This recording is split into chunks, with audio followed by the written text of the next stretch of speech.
Awesome as always, Lily. Thank you. Good morning, and welcome to Monte Vista Unitarian Universalist Congregation. My name is Carissa Moore. I am the treasurer of your Board of Trustees, and here are this morning's announcements. All right, for upcoming events, we have the Spiritual Life Team Meeting on August 18th and September 8th. That will take place after service. The Board of Trustees meeting is on August 20th. Thank you. At 10:30. That is both on-site and online. The Justice Team meeting is on August 25th after service. The in-gathering service with the Monte Vista Unitarian Universalist Congregation Choir is September 1st. Yay! The Community Team meeting is on September 15th, and the ICUUW 4th Convocation is in Romania on September 5th through 8th, for those of you who like to travel. And for those of you who expressed an interest in giving a one-time gift to MVUUC, if you have not yet completed a form, they are on the back table, right by the membership forms. Now that we are in the new fiscal year, we are able to begin accepting those gifts in whatever form you choose to give them. So on that note, I will turn it over to our lay leader for today, Catherine Rowlee. Thank you, Carissa. Thank you. And like Carissa said, I'm Catherine Rowlee, and pleased to be here. So I'm looking, I'm having a moment. Look at this. I will not ding the bell with this. Bing. I was wondering where it was. Okay, so as we enter our time of worship, we sound our bowl 3 times. Once for those of us who have come before, our ancestors.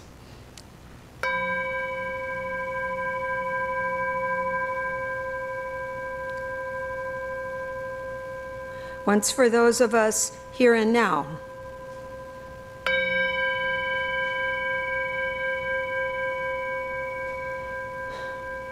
And once for those who will come and for the future.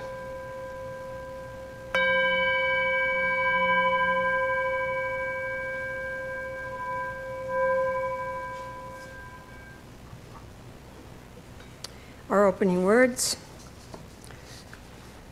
Here we are, together, each facing our different human tasks, or maybe the same central one, to embrace the lessons life delivers, to discern and respond as we grow, to refuse harm and cherish flourishing. May we know ourselves as vessels of infinite possibility, holders of each other's heartaches and tales of joy alike, weavers of one story in which we each have our part.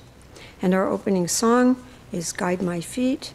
It's sort of going to be an up and down event here, but please feel free if you'd like to stand and put some energy into this song. And we're so grateful you're here, Lily.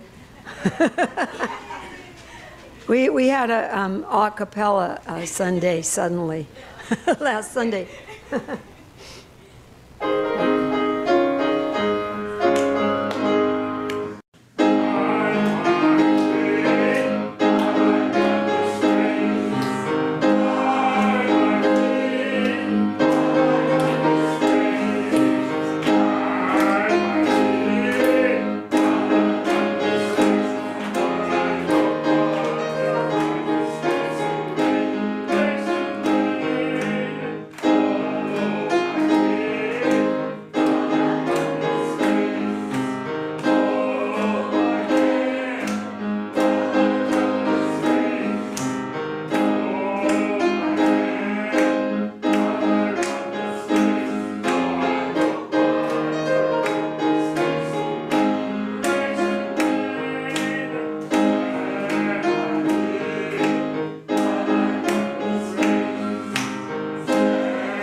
Okay, I'm going to light our chalice. Let me light it, and then I'll say our chalice lighting words. I think that's how it'll be today.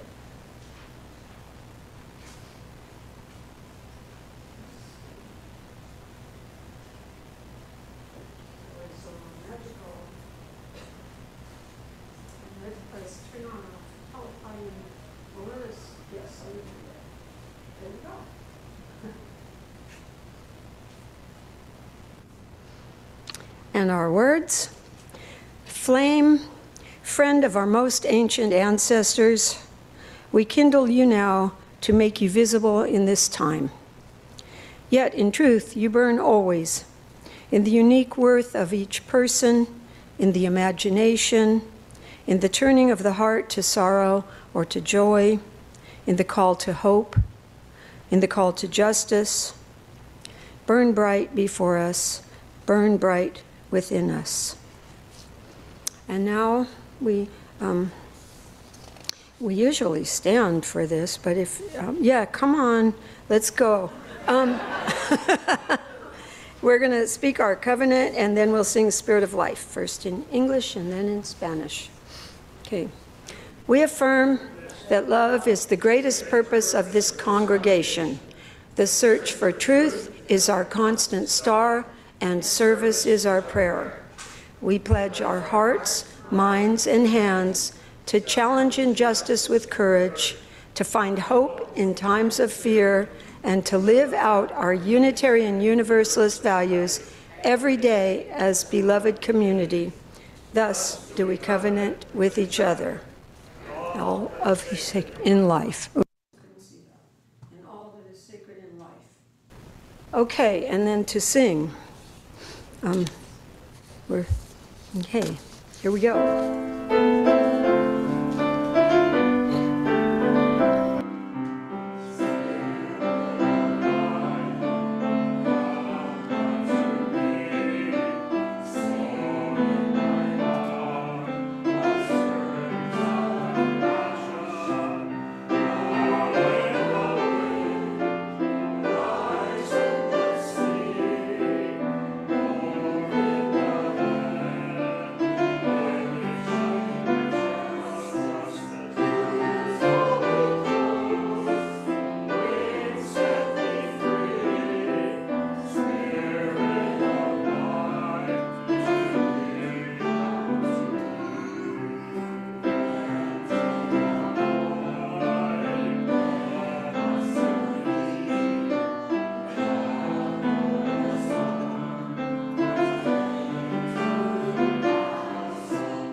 So, and then I'm hearing our child.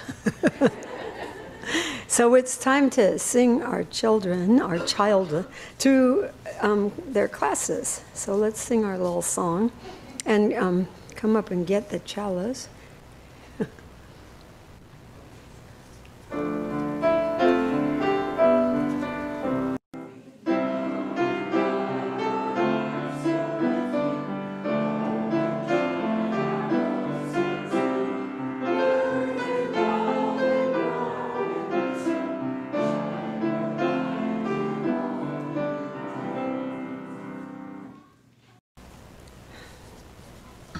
And our Sunday offering.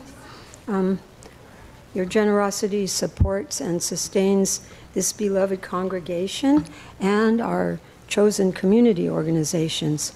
This month, for those of you who were here last Sunday, you were introduced to our organization for this month, Aging Next. And so half of all undesignated contributions will go to Aging Next. And I know I live in Claremont, and I got a little bulletin of their upcoming conference. So I guess you call it a conference. Excellent offering there. Amazing organization. And also we accept food for our Beta Center. So with, thank goodness, Lily, and we'll have the offertory now, and the offering if you'd like to come forward.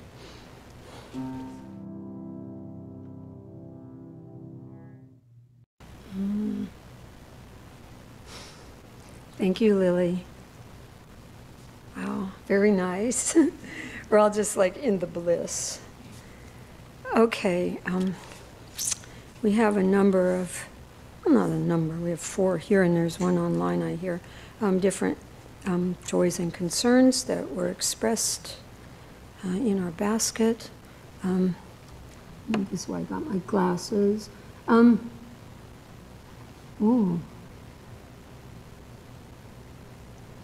Okay, this is from Maureen. Say, good morning, I'm concerned for my friend Peggy, who is in an induced coma after multiple heart attacks. She's a fantastic storyteller, and I hope to have many more opportunities to hear her story. So this is concern for Maureen's friend Peggy. Man, and then on sort of the same note, Betsy Pettit says, please send kind wishes for my friend of over 30 years, Kelly, who is just in her 50s, but just had coronary bypass surgery in Maryland this past week. So, Kelly. And we have, this is from Betsy, Pat, and Sarah Pettit, just to hold in our hearts and memories as they're remembering daughter and sister Sarah, who left this earth 22 years ago on August 13th. Always that comes strong when the time comes around. And then a joy. Not that all, yeah, a joy is from Echo, who has her friend Heather visiting. Hi, Heather.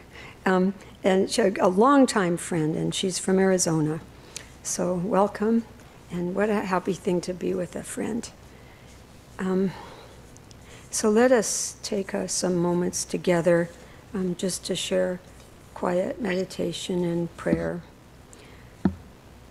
Let's take a breath, a nice deep breath, and we breathe slowly in, we quiet our minds, and breathing out, relax into the stillness and safety of this place. Feel your shoulders relax and your hearts open. Together, we celebrate the joys that have been expressed here today. We send our loving thoughts out to those who have expressed concern or grief, and to all of those we know are hurting, but who have not spoken up. We send our loving thoughts inwards to ourselves, most deserving, and outward to the hurting world that is beyond these walls. Our prayer.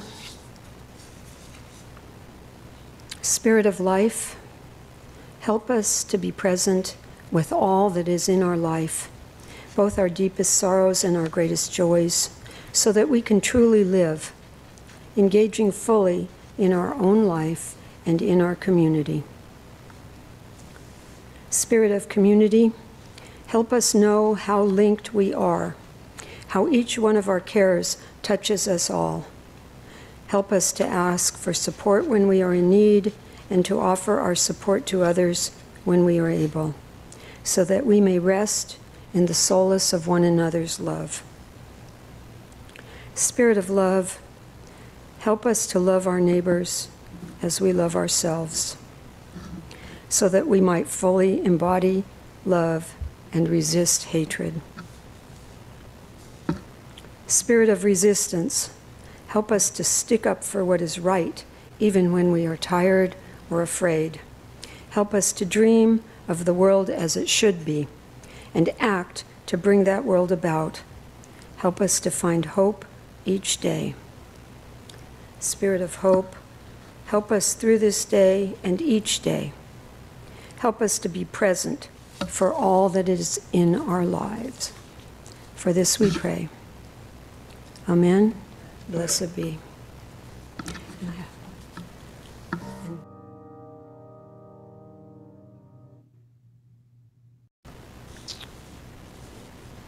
Our reading is from Howard Zinn, from You Can't Be Neutral on a Moving Train.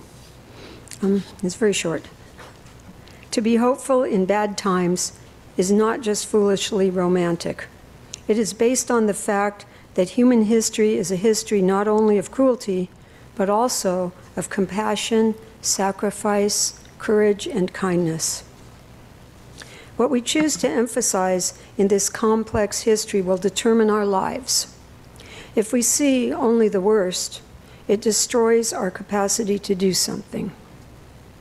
If we remember those times and places, and there are so many, where people have behaved magnificently, this gives us the energy to act and at least the possibility of sending this spinning top of a world in a different direction.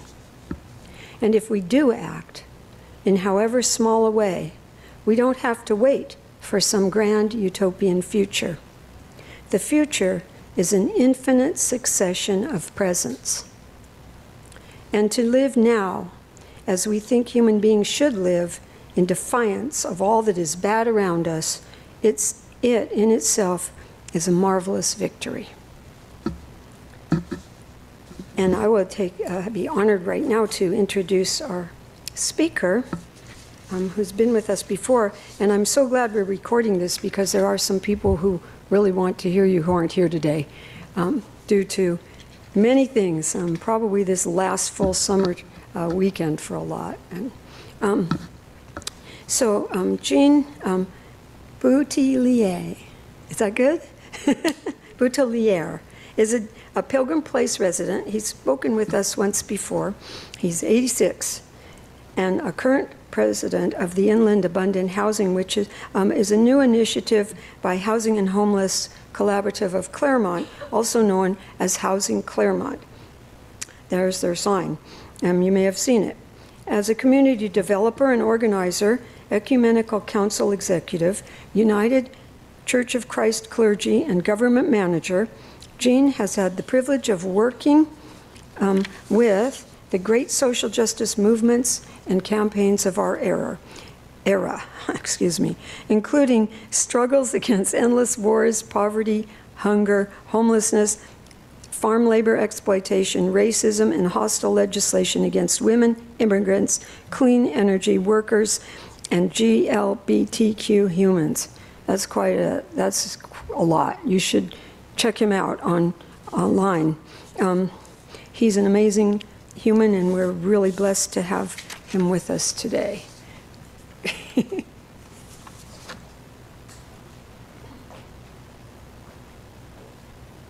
Thank you, my dear, for the kind introduction. I want to thank Maggie, my friend, for inviting me.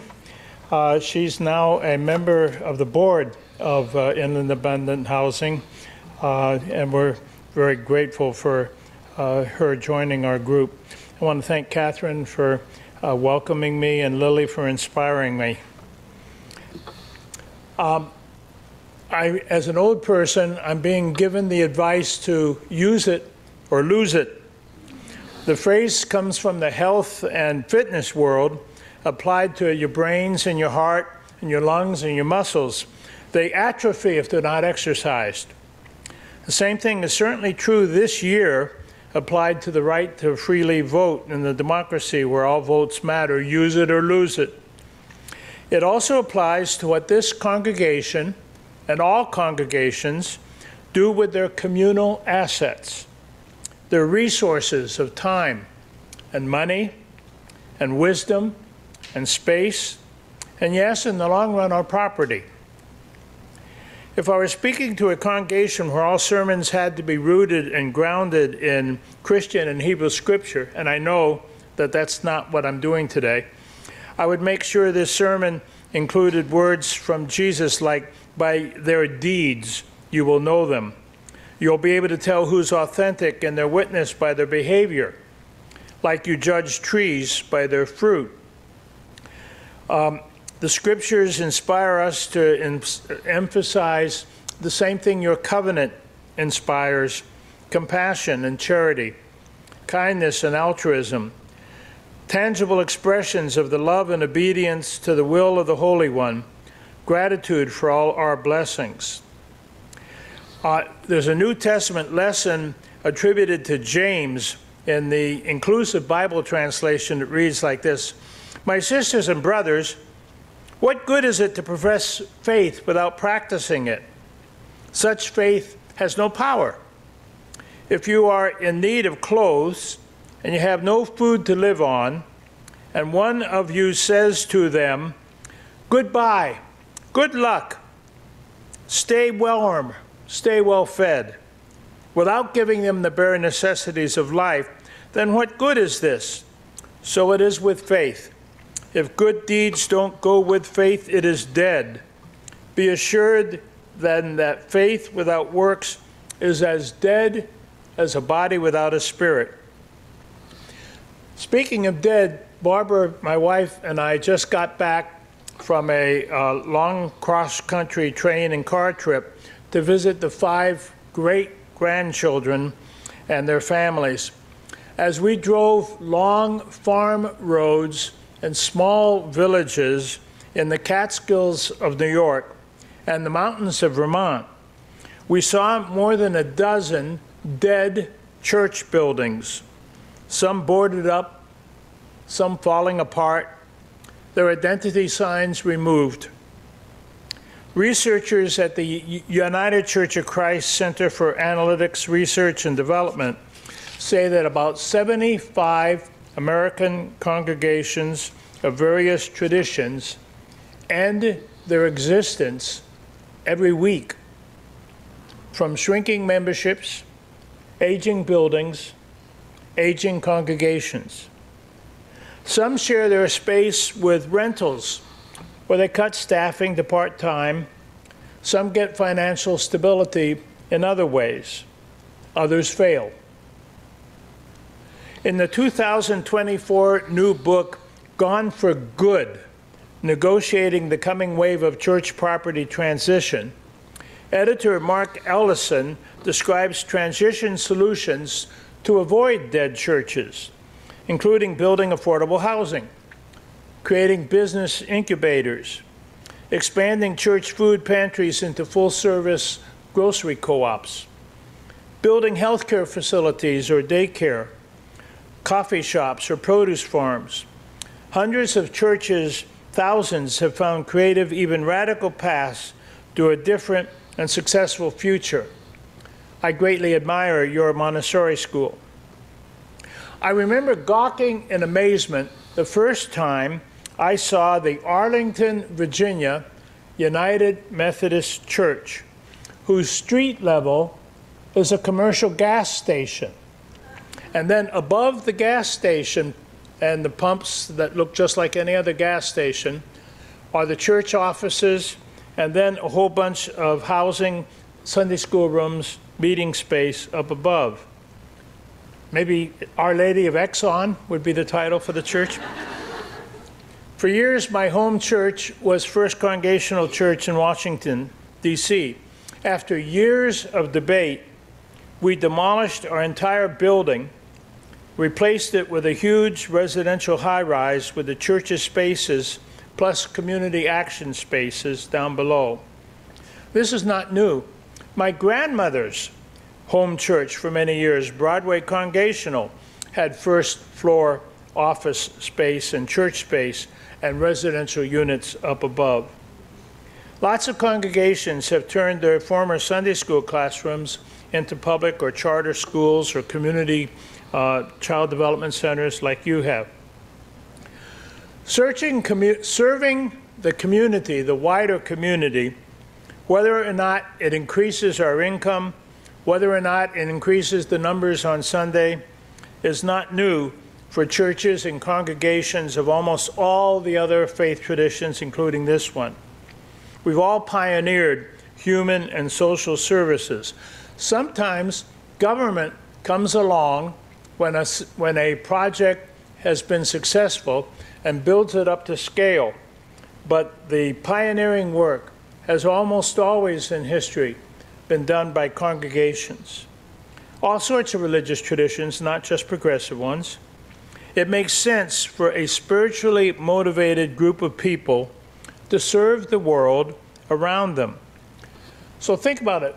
Public education in this country was started by churches. Colleges and universities were started by religious movements and congregations. Public health, hospitals, homes for widows and orphans, food pantries and soup lines, the early labor guilds that emerged and became a labor movement, every kind of mental health facility, including where you teach, boarding houses and transient hotels and on, were invented by religious groups. We had the strength of community. We had shared funding. We had motivation of stewardship and sharing and an obligation to serve. In my 87 years, religiously motivated people, and especially progressive thinkers like the UUs, were at the vanguard of every social movement for good, along with others who were secular or even anti-religious, but had the same worldviews that are a sign of healthy religion, empathy, and compassion, and philanthropy, and sharing and inclusion, passion for justice, caring for others. You have historic histories as part of abolitionism, suffrage, pacifism, temperance, prison reform, racial justice and reparations, reconciliation and climate justice, and all of the movements for inclusion, immigration justice, support for labor organizing, reproductive rights, economic inequality, defense of democracy. You've been doing it. So today, in society, one of the great crises is homelessness and a lack of affordable housing. The parents and the grandparents of this crisis are racism and inequality at the economic level, and exploitation of workers. Exclusionary zoning is not just for pretty buildings. It's based on histories of real estate redlining and blockbusting. It's rooted in opposition to government programs of equity and inclusion. It's rooted in the starving of resources for poverty programs, the attacks on safety net and health services and addiction services and mental health services and welfare and food stamps.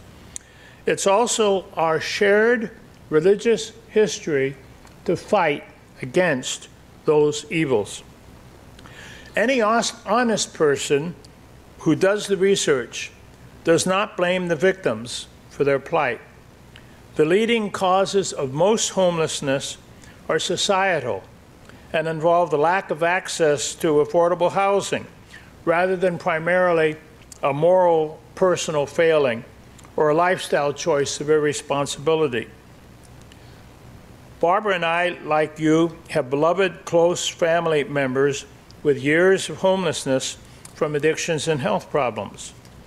Their health struggles are not because they're morally weak, any more than if the health problem had been cancer or a genetic disorder. Years ago, my family exhausted our financial resources all the way to bankruptcy despite having health insurance, making sure that the multiple brain disorders of my beloved first wife were well treated as well as possible up until her death. And that's exactly the sort of path in a loving family that can lead to a loss of housing, to people ending up on the streets or in a car or overcrowded on a couch in a friend's house.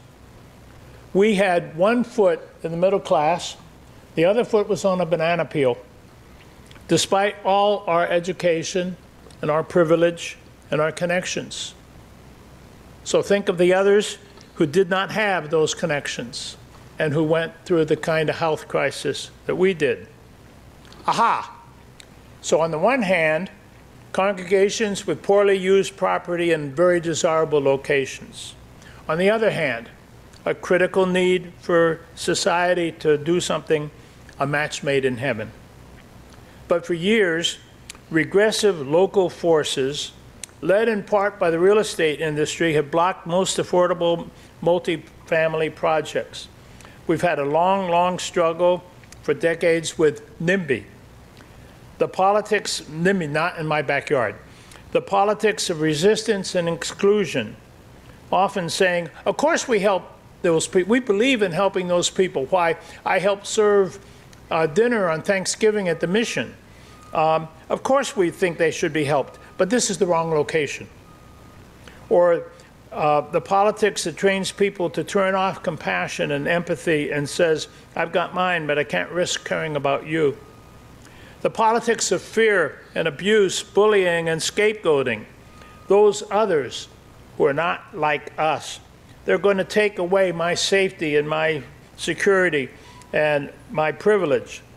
NIMBY is often manufactured by politicians who say, you need to be afraid. Unless you let me protect and defend you, you have everything to be afraid of from those outsiders who somehow are going to hurt you. One of the lies that NIMBY followers tell is that government programs enabling housing for low-wealth people don't work. As the former top executive of the Homeless Services Authority for the city and county of LA, who tracked the daily successes and efforts of hundreds of outreach and caseworkers and nonprofit shelter and service providers, as the administrator of the largest FEMA-funded emergency food and shelter program in America, I can respond with a certain knowledge. Our efforts do work. Person by person, in the thousands are helped. But the need is ongoing and massive, and is rooted in a lack of affordable homes. Like in musical chairs, it's a guaranteed part of the game that every round, no matter how many chairs there are, things are set up so there will be losers. It's built in. 2 days ago, the Los Angeles Times editorial board strongly condemned the new encampment sweeps advocated by our governor and the mayor of San Francisco, following that terrible U.S. Supreme Court decision reversing the established legal position that government can't punish and criminalize people for being homeless if they don't have any alternative. The editorial reinforced what I know to be true. Housing is unaffordable. It's too difficult and expensive to add affordable housing in cities such as LA that protect single-family zoning and limit where apartments can be built. Mass incarceration has led to hundreds of people coming out of jails and prisons without housing. Structural racism has made black people a disproportionate percentage of homeless populations across the country. Even, said the LA Times, the 24% of homeless people who say they're suffering from a serious mental illness, or the 27% who report substance abuse, are, with rare exception, desperately poor. They can't get the help they need unless they get housed first. Homelessness is the most stark example of wealth inequality in the country. It's been suggested some Californians are just tired of seeing it, says the LA Times. They have encampment fatigue. Well, no one has more fatigue than the people living in encampments. The solution is obvious, says the Times. Stay focused on getting more housing built, bought, or leased. This work of housing homeless people is expensive. It doesn't happen overnight. Moving people inside can sometimes take weeks of outreach, but it works. Simply pushing people off a sidewalk has never reduced homelessness, and it won't work now. We, the majority of the people in California, vastly outnumbering the loud voices of exclusion, have been demanding that services to overcome homelessness be provided, and we prioritize that our adult kids and our essential workers should have desirable, affordable housing in the communities where they want to be and where they're needed for sustained economic vitality and growth and survival of the schools. For several years, in fact it was 6, we advocates for affordable housing kept pressuring the legislature to pass Senator Weiner's SB 4. We won last year. With the nickname Yes in God's Backyard, which was my topic when I was here last time, it's now law. It takes its place with a whole bunch of laws by state government to increase incentives and remove barriers to local new affordable rental and affordable starter homes and conversion of other uses to those new homes.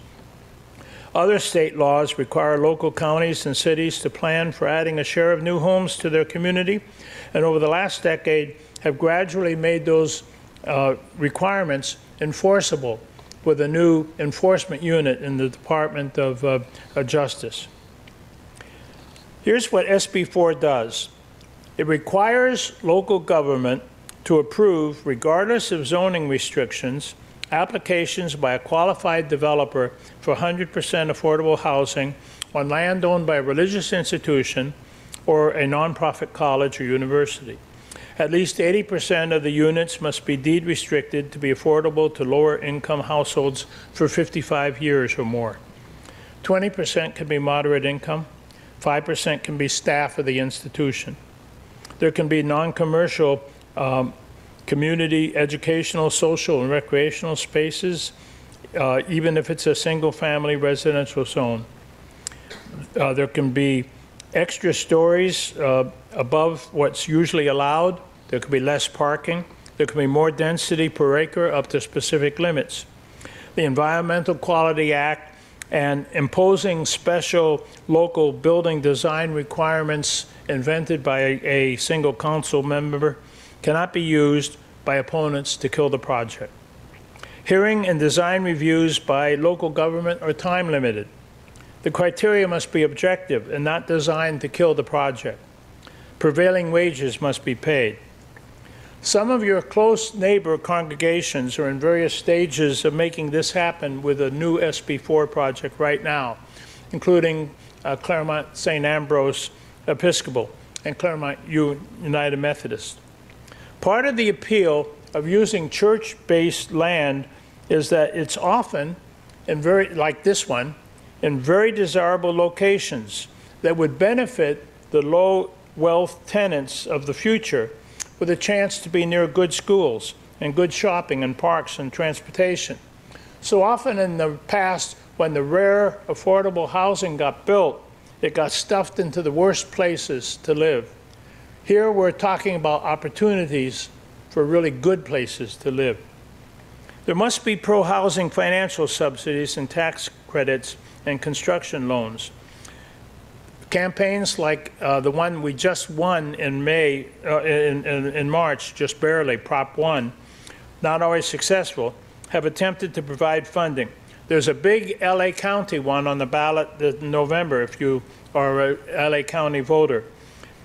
Prop A will remove the quarter-cent temporary sales tax that supports housing and homeless services and replace it with a half-cent permanent countywide sales tax. It's a good thing to do. So you, the Montclair UU congregation, today you are stewards and trustees of some vacant, unused land that's a fabulous asset for mission that was made possible by the past charitable giving of faithful members who believed in the mission of this congregation. There's a desperate need for housing. As you age and perhaps have fewer pledgers, you need resources to continue your existence and the work that you lay out in your covenant. You should seriously consider the possible option of leasing the land for a fair price to a nonprofit developer with deed restricted for many decades, build very affordable apartments and places for supportive community services that can remain affordable and meet the needs for supportive services for people who've had hard lives as they benefit from stable housing and can finally address their health and other issues in their lives. The discernment and the consensus building must be carefully done. This is not a reversible decision. It's very long-lasting. And unity and consensus can be fragile in a congregation. It takes time. It takes deliberate effort. It takes love for each other to get a whole congregation onto the same agenda. You need to visit successful projects on faith group-owned property. You'll need a consultant or specialist organization to create a pre-development process to explore options and possibilities. You decide what population and needs should be targeted. You don't let a city council member decide that for you. You decide how dense the development should be, what features would be specific to tenants, what features would be shared use with the congregation, what features would be specifically for the congregation, how much parking is actually needed, not how much your opposition will demand. Then you'll need a discernment process to unite around a plan, very careful request for proposals, to select the best possible developer and ongoing manager for your development, a negotiated balance in price so that you're provided with years of stable income and the developer is provided with a feasible project, and the low wealth tenants are provided with the ability to pay their share of rent. You'll need allies, and you may or may not need defenders against NIMBY. You'll need local government to be understanding, and you'll need to work on them. It's all possible. Hundreds of religious entities have done it. Help and consultation is available to you. Your national and regional Unitarian Universalist Fellowship will encourage you. You will be doing good. Even for progressives, radical solutions don't come naturally to congregations who've spent lifetimes following traditional practices. In an article about this in the Christian Science Monitor this last week, August 6th, Diana West notes that, and I'm quoting now, reaching agreement on a new mission and path forward can take years of soul-shaking consensus building. Clarity is key. The consultant who helped one congregation do this work is quoted in the article saying, "We ask our participants to share the experiences they've had at their church that illustrate why they treasure their church and stay involved with it. We also acknowledge the loss that comes with transformation. Many people may need to grieve that loss before they're ready to move forward. And then we need to ask what they need to welcome, to find space for, to create, to move forward as a unified church. Once agreement on mission and purpose has been reached, successfully reinventing a church's place in the community involves knowing the needs of the community and what services would be of greatest value to the people living there. It takes courage to do new things for the common good. But the message in our religious tradition is, in strength of courage, don't be afraid. Neither you personally nor your community are alone. Courage is a gift of the Spirit, the fruit of optimism and hope. Serving community needs is your covenantal mission. Last month, your UU National Assembly overwhelmingly adopted an amazing revised covenant on shared values, I envy you, including a statement on transformation. We adapt to the changing world. We covenant to collectively transform and grow spiritually and ethically. Openness to change is fundamental to our Unitarian and Universalist heritage, never complete, never perfect. And under the heading of generosity, your delegates proclaimed, we covenant to freely and compassionately share our faith, our presence, our resources. Our generosity connects us to one another in relationships of interdependence and mutuality. Under the topic of equity, the delegates united to a covenant, in describing a covenant, to use our time, wisdom, attention, and money to build and sustain fully accessible and inclusive communities. That's what the UU General Assembly just wrote.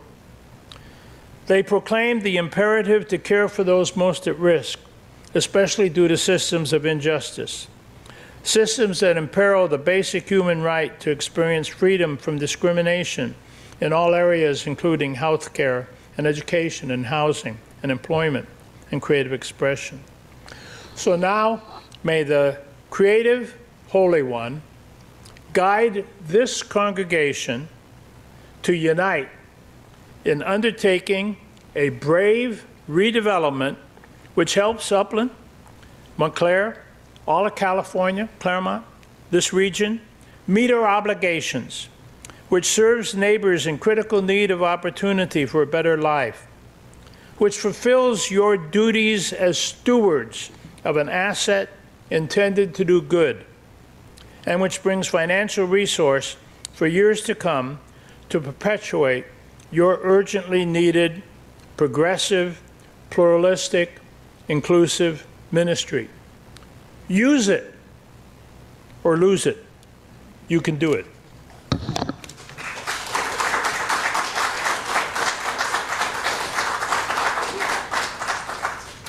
Wow, thank you so much, Jean. I think you've given us a very deep gift. And if we had connected correctly, that would have been the title of today's sermon, Use It or Lose It. So we need every congregant who's not here to watch this on our YouTube channel. And let us please stand and sing our closing song, totally appropriate, Building a New Way. I don't know, that, I think the book and the word and up there was a little different. But that's, you got the idea, we got the idea. Okay, here's our closing words, and then we'll say our unison benediction. In the end, it won't matter how much we have, but how generously we have given. It won't matter how much we know, but rather how well we live. And it won't matter how much we believe, but how deeply we love. So let us read our closing benediction as we extinguish our chalice. As we close our time together and extinguish our chalice flame, may we invite its light to shine through us, to strengthen us for the way ahead, and to allow for our lives to serve as a light in this world that we care so much about. Have a beautiful week.